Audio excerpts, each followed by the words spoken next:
Ayan, magandang araw na naman po sa inyong lahat. Narito na naman po ang inyong Inday na walang sawang bumabati po sa inyo.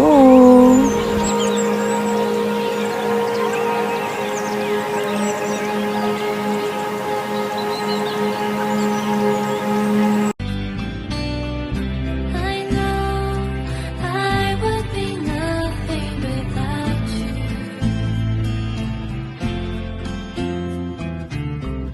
So lean on me whenever you have to, my dearest friend. I love you more than I can.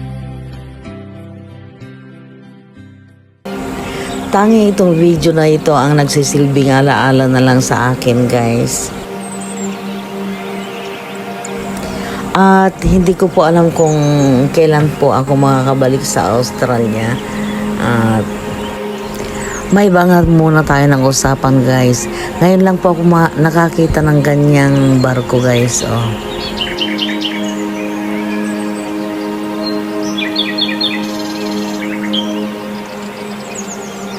Napakarami pong mga pulo dito at mga puno ng kahoy, guys, pero ang hindi ko po makita dito, guys, yung mga puno ng kahoy na may bunga, katulad po ng mga mangga, ganyan, santol, at yung apple may nakita na po ako, kaya lang mababa lang po pala ang mga puno nito.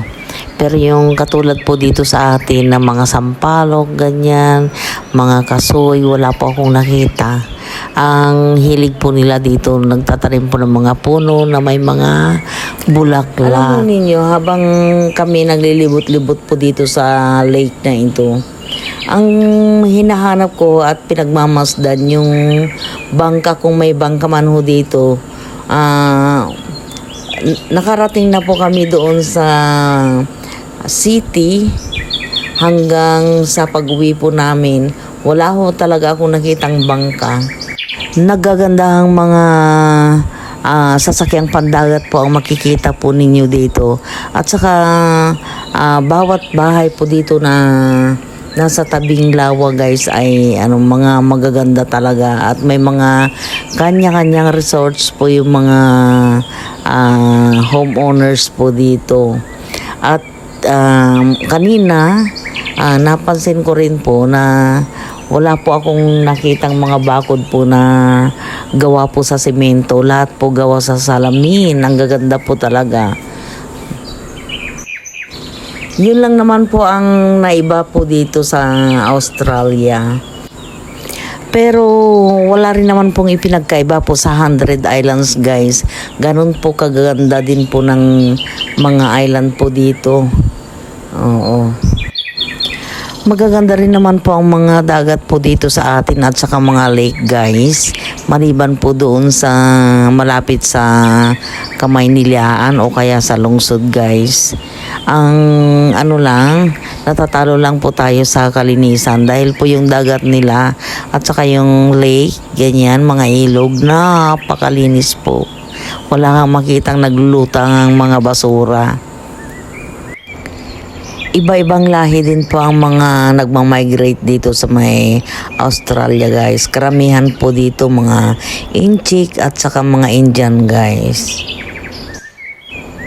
Marami din pong mga nakatirang mga Middle Eastern dito, guys. Katulad po ng mga taga-Iran, ganyan, taga-Syria, taga-Korea rin po, marami rin po rito. Maraming mga Koreano at saka mga Vietnamese po dito. Kaya naman po hindi nakakapagtaka na yung mga pagkain po dito ay karamihan talaga may mga curry powder, guys. Yung mga 5-spice powder pong tinatawag at mga sili na pagkakaanghang, ayan. Kaya naman ho pagka umutot ang mga tao diyan, guys, hindi ho nakakapagtaka talaga na sobrang baho. Minsan nga, guys, meron pong nakasunod kami sa isang Middle Eastern po. Nasa supermarket kami. hindi niya napigilan yung utot niya, grabe. Napakabaho kasi mahilig sila sa mga, mga Ricardo na matatapang, katulad po ng mga, ano ba tawag dito? Yun nga yung sinabi ko kanina na curry powder, ganyan. Ang baho kaya niyan. Tapos yung custard, guys. Yung, ano ba tawag doon? Iba yung amoy eh. Yung hinahalo nila sa hamburger, yung kulay dilaw.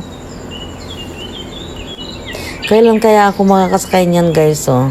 Ang gaganda.